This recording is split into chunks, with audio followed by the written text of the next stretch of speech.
No coração do cristianismo, reside uma narrativa que transcende o tempo e toca a alma humana em sua mais profunda essência, o nascimento e a morte de Cristo. É uma história de amor e sacrifício, de esperança e redenção, que ecoa através dos séculos, iluminando os caminhos daqueles que buscam significado e paz. O nascimento de Cristo, celebrado na humildade de um estábulo, é um lembrete poderoso da simplicidade e pureza que encontramos na chegada de uma criança. É a promessa de um novo começo, de luz que brilha nas trevas, trazendo consigo a promessa de salvação e renovação. É a encarnação do divino no humano, um lembrete do amor incondicional de Deus pela humanidade. No entanto, é na morte de Cristo que encontramos o ápice desse amor. Em sua crucificação, ele carregou o peso dos pecados do mundo, oferecendo-se como um sacrifício perfeito para a redenção da humanidade. Sua morte não foi o fim, mas sim o início de uma nova era de esperança e reconciliação. É através da cruz que encontramos a verdadeira liberdade, a verdadeira paz e a verdadeira vida eterna. Neste ciclo de nascimento e morte, vemos a promessa cumprida, a promessa de vida abundante para todos os que creem. É um convite para cada um de nós, para que possamos nascer de novo em Cristo, morrendo para o egoísmo e renascendo para o amor altruísta. É um chamado para vivermos de acordo com os princípios do Evangelho, amando a Deus sobre todas as coisas e ao próximo como a nós mesmos. Assim, que possamos contemplar com reverência e gratidão o mistério do nascimento e da morte de Cristo. Que possamos encontrar neles a inspiração para vivermos uma vida de amor, compaixão e serviço aos outros. Pois, em Cristo, encontramos a verdadeira razão de nossa existência e a promessa de vida eterna ao lado daquele que nos amou primeiro.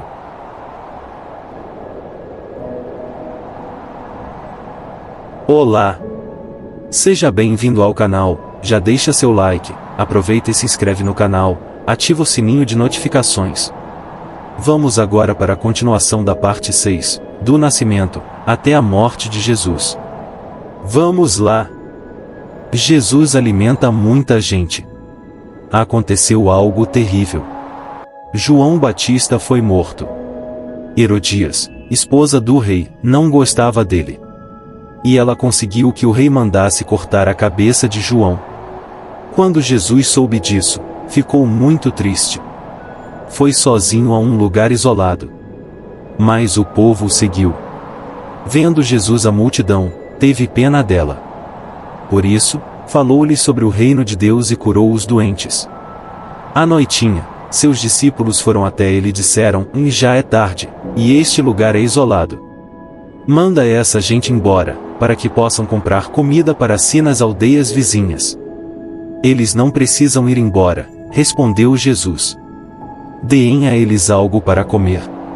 Virando-se para Filipe, Jesus perguntou: onde podemos comprar comida para toda esta gente?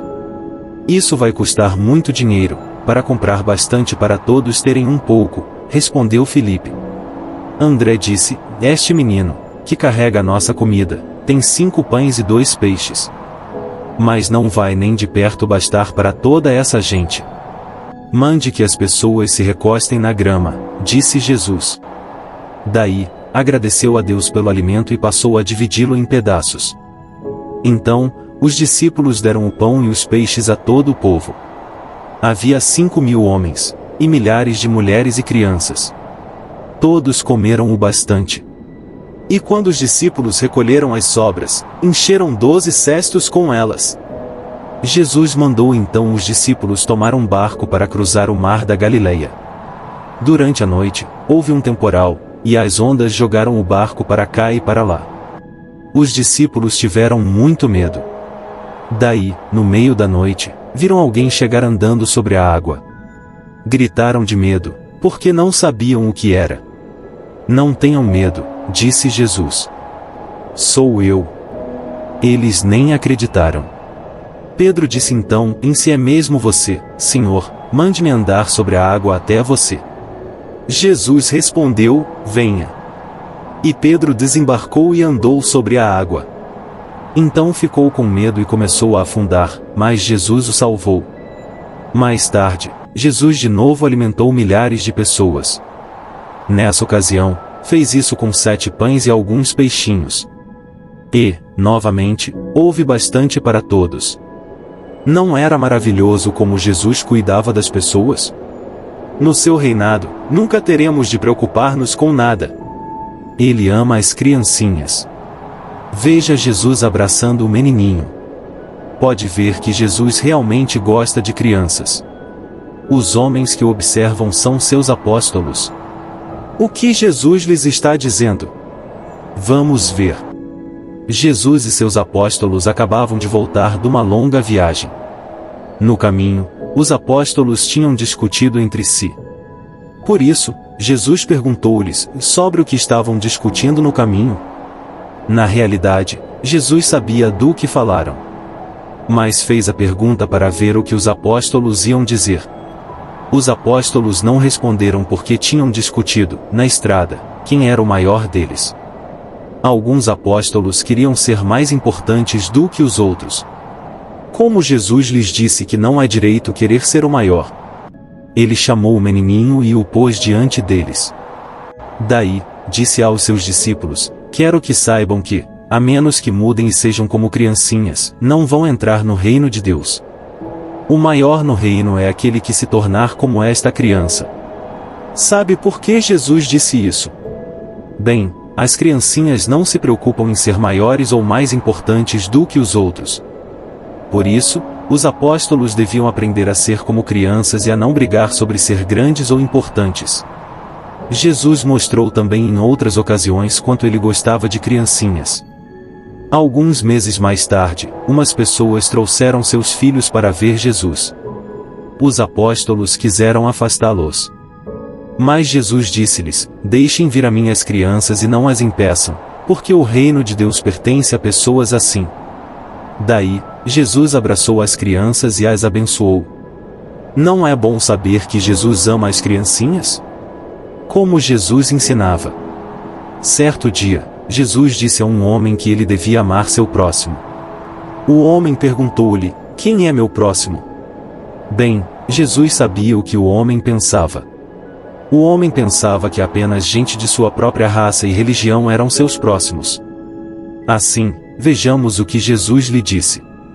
Às vezes, Jesus ensinava por contar uma história.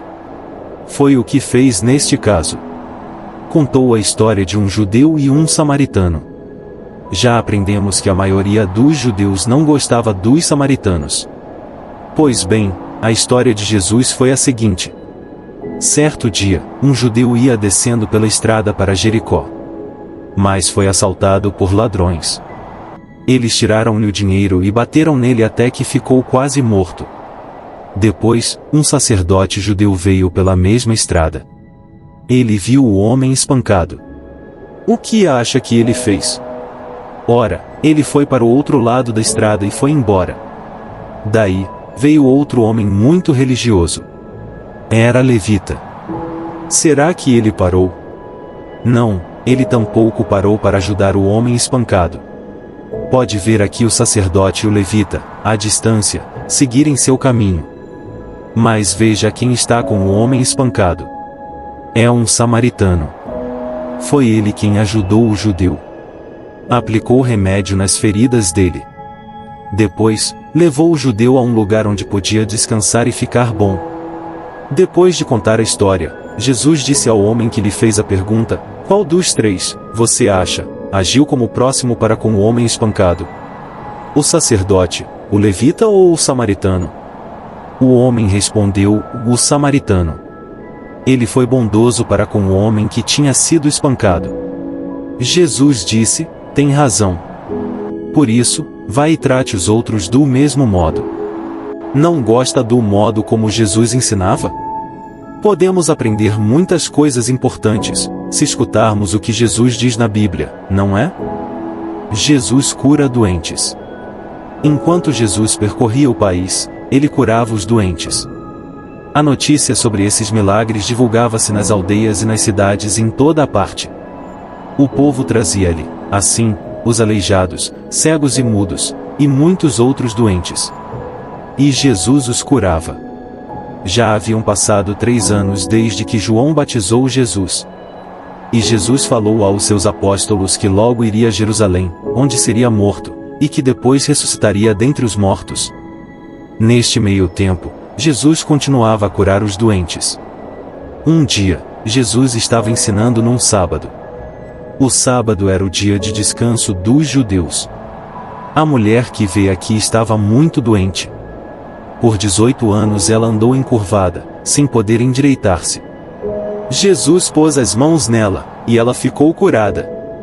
Os chefes religiosos ficaram muito zangados com isso. Há 6 dias para trabalhar, gritou um deles para a multidão. Esses são os dias para curas, não o sábado. Mas Jesus respondeu, vocês são maus. Qualquer um de vocês desamarra seu jumento e o leva para beber no sábado. Então, não devia esta pobre mulher, doente por 18 anos, ser curada no sábado? A resposta de Jesus os envergonhou. Depois, Jesus e seus apóstolos seguiram para Jerusalém. Diante da cidade de Jericó, 2 mendigos cegos ouviram que Jesus estava passando. Por isso, gritaram, e Jesus, ajude-nos. Jesus chamou os cegos e perguntou, o que querem de mim? Disseram, Senhor, abre-nos os olhos. Jesus tocou nos olhos deles, e logo passaram a enxergar. Sabe por que Jesus fez todas essas maravilhas? Porque amava as pessoas e queria que tivessem fé nele. Por isso, podemos ter a certeza de que, no seu governo como rei, ninguém na terra ficará novamente doente. Jesus vem como rei. Pouco depois de curar os 2 mendigos cegos, Jesus chegou a uma pequena aldeia perto de Jerusalém. Disse a 2 de seus discípulos, entrem na aldeia, e lá encontrarão um jumentinho. Desatem-no e tragam-no a mim. Quando lhe trouxeram o jumentinho, Jesus montou nele. Então foi montado em direção a Jerusalém, que ficava perto dali. Aproximando-se da cidade, veio uma grande multidão ao encontro dele. Muitos tiraram seus mantos e os estenderam na estrada. Outros cortaram ramos de palmeiras e os colocaram na estrada, clamando, e Deus abençoe o rei que vem em nome de Jeová. Antigamente, em Israel, os novos reis costumavam entrar em Jerusalém montados em jumentos novos para se apresentar ao povo. Isso foi o que Jesus fez. E essas pessoas mostraram que queriam a Jesus como rei. Mas nem todos o queriam. Vemos isso no que aconteceu quando Jesus entrou no templo. No templo, Jesus curou cegos e aleijados. As crianças, vendo isso, louvaram Jesus em voz alta. Mas isso deixou os sacerdotes zangados, e eles disseram a Jesus, está ouvindo o que as crianças dizem? Sim, estou, respondeu Jesus. Nunca leram na Bíblia, da boca de criancinhas Deus faz sair louvor.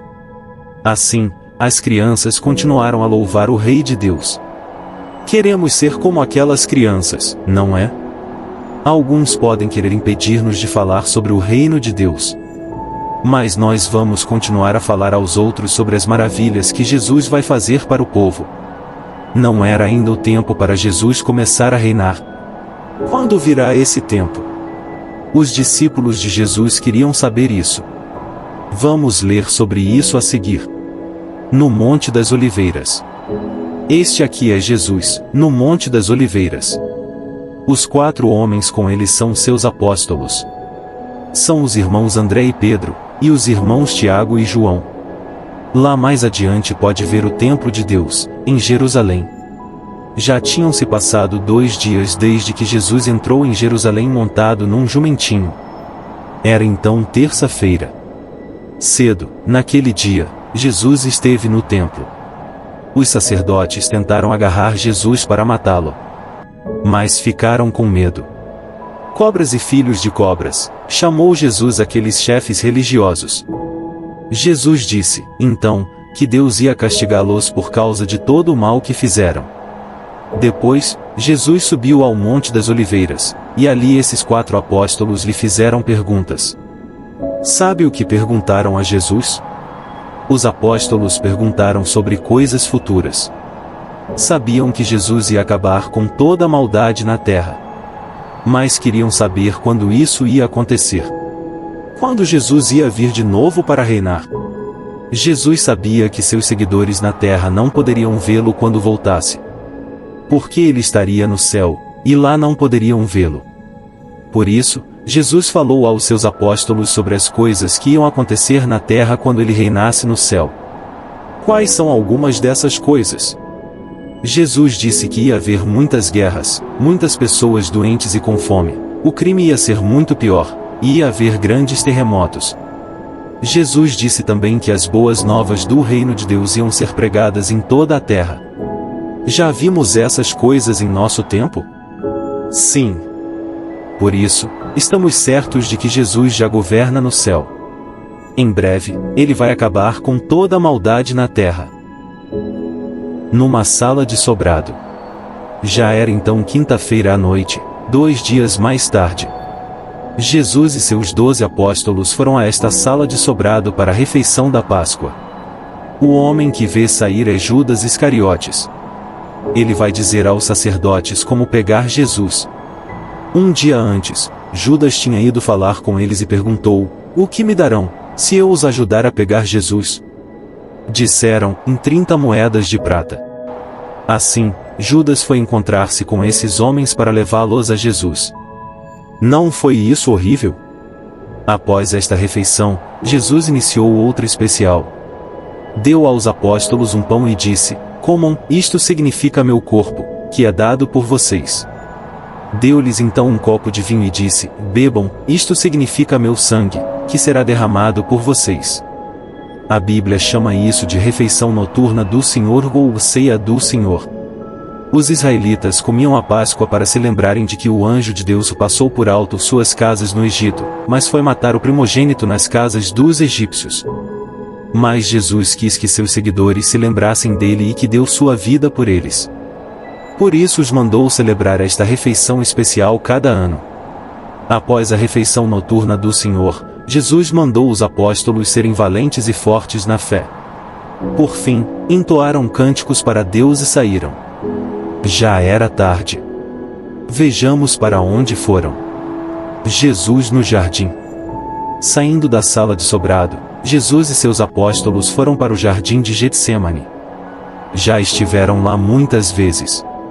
Jesus os mandou então ficar acordados e orar. Daí, afastou-se um pouco e inclinou-se para orar. Depois, Jesus voltou aonde estavam seus apóstolos. O que acha que eles estavam fazendo? Estavam dormindo. 3 vezes Jesus lhes disse para ficar acordados, mas cada vez, ao voltar, encontrou-os dormindo. "Como é que podem dormir numa hora destas?" perguntou Jesus na última vez. "Chegou a hora para eu ser entregue aos meus inimigos." Naquele instante, ouviu-se o barulho de uma grande multidão. Ora, vieram homens com espadas e paus. E carregavam tochas para ter luz. Chegando perto, um deles passou à frente dos outros e se chegou a Jesus. Ele beijou Jesus, como pode ver aqui. O homem era Judas Iscariotes. Por que ele beijou Jesus? Jesus perguntou: "Judas, você me trai com um beijo?" Sim, o beijo foi o sinal. Deixou os homens com Judas saber quem era Jesus, o homem que queriam. Os inimigos de Jesus avançaram, assim, e o pegaram. Mas Pedro não quis deixá-los pegar Jesus sem lutar. Puxou a espada que trouxe consigo e bateu no homem perto dele. A espada não atingiu a cabeça dele, mas cortou-lhe a orelha. Mas Jesus tocou na orelha do homem e a curou. Jesus disse a Pedro: "Põe a espada de volta no lugar. Não acha que posso pedir a meu Pai milhares de anjos para me salvar?" Sim, ele podia. Mas Jesus não pediu ao Pai para enviar anjos, porque sabia que tinha chegado o tempo para seus inimigos o pegarem.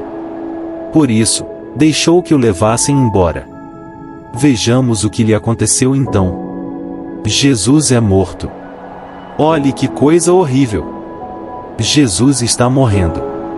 Ele foi pregado numa estaca. Os pregos atravessam-lhe as mãos e os pés. Por que alguém ia fazer isso com Jesus? Aconteceu porque alguns odiavam Jesus. Sabe quem foram? Um deles foi o anjo mau, Satanás, o diabo. Foi ele quem conseguiu fazer Adão e Eva desobedecerem a Jeová. E foi Satanás quem fez os inimigos de Jesus cometerem esse crime horrível. Mesmo já antes de pregarem Jesus na estaca, seus inimigos fizeram coisas ruins a ele. Lembra-se de como foram ao jardim de Getsêmani e o levaram embora. Quem foram esses inimigos? Sim, foram os chefes religiosos. Vejamos o que aconteceu então. Quando Jesus foi levado pelos chefes religiosos, os apóstolos fugiram. Eles deixaram Jesus sozinho com os seus inimigos porque ficaram com medo. Mas os apóstolos Pedro e João não foram longe. Foram atrás de Jesus para ver o que ia acontecer. Os sacerdotes levaram Jesus ao ancião Anás, que antes tinha sido sumo sacerdote. A multidão não ficou muito tempo ali. Levaram Jesus à casa de Caifás, que então era sumo sacerdote. Muitos chefes religiosos ajuntaram-se na casa dele. Na casa de Caifás, fizeram um julgamento. Levaram gente para contar mentiras sobre Jesus. Todos os chefes religiosos disseram: Jesus deve ser morto.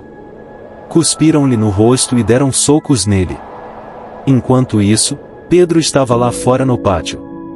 Era uma noite fria, e as pessoas fizeram uma fogueira. Enquanto se aqueciam na fogueira, uma serva olhou para Pedro e disse: Este homem também estava com Jesus. Não, eu não estava, respondeu Pedro. 3 vezes alguém disse a Pedro que ele andou com Jesus. Mas, cada vez, Pedro disse que não era verdade. Na 3ª vez, Jesus virou-se e olhou para ele. Pedro lamentou ter falado mentiras e saiu chorando. Quando saiu o sol, na sexta-feira de manhã, os sacerdotes levaram Jesus ao seu grande lugar de reunião, a sala do Sinédrio. Conversaram ali sobre o que deviam fazer com ele. Levarão-no a Pôncio Pilatos, governante do distrito da Judeia. Este homem é mau, os sacerdotes disseram a Pilatos. Deve ser morto. Depois de fazer perguntas a Jesus, Pilatos disse: Não vejo nada de mal que ele tenha feito. Então, Pilatos mandou Jesus a Herodes Antipas. Herodes era governante da Galileia, mas estava em Jerusalém. Herodes também não viu nada de mal em Jesus e o mandou de volta a Pilatos. Pilatos quis soltar Jesus. Mas os inimigos de Jesus preferiram que soltasse outro preso em lugar dele, o assaltante Barrabás. Já era então meio-dia, e Pilatos levou Jesus para fora. Disse ao povo: Olhem, seu rei. Mas os principais sacerdotes gritaram: Leve-o embora. Mate-o. Assim, Pilatos soltou Barrabás, e eles levaram Jesus para matá-lo. No começo da tarde de sexta-feira, Jesus foi pregado na estaca. Não pode vê-los no desenho, mas em cada lado de Jesus havia um criminoso, também numa estaca para morrer. Pouco antes de Jesus morrer, um dos criminosos disse-lhe: Lembre-se de mim quando entrar no seu reino. E Jesus respondeu: Prometo a você, que estará comigo no paraíso. Não é maravilhosa essa promessa? Sabe de que paraíso Jesus estava falando? Onde ficava o paraíso que Deus fez no começo? Sim, na terra. E quando Jesus fosse rei no céu, traria este homem de volta à vida, para estar no novo paraíso na terra. Não ficamos felizes com isso?